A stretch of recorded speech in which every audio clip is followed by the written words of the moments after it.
Kaligayahan sa Kalikasan, Ploma ni Rons Mangata, RCG, May 15, 2024. Panahon ay lumilipas, araw ay patuloy na sumisikat.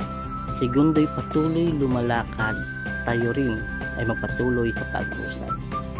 Natural na kalikasan ay kasarap masdan, bughaw na ulap ay gustong abutin, simoy ng hangin ay kasarap lang hapin, ng pagod ay tumahan.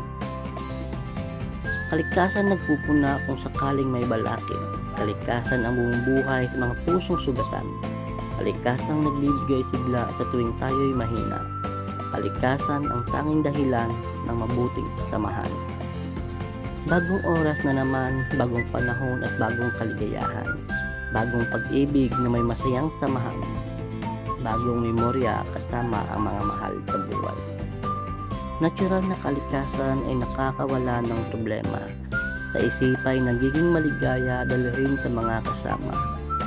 Ang tipong simpleng katuwaan ay may malaking impact sa isa't isa. Sarap damhin at sulitin ang bawat tiktak ng oras, lalo na't hindi KJ ang mga kasama.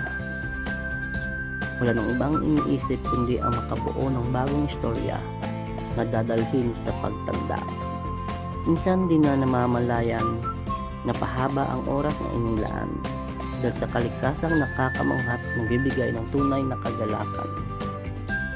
Pagkasama sila, ang kasiyahan ay hindi maaapawan, lalo na't sila ang dahilan ng kaligayahan.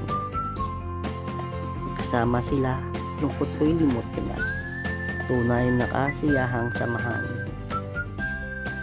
hanggang wakas.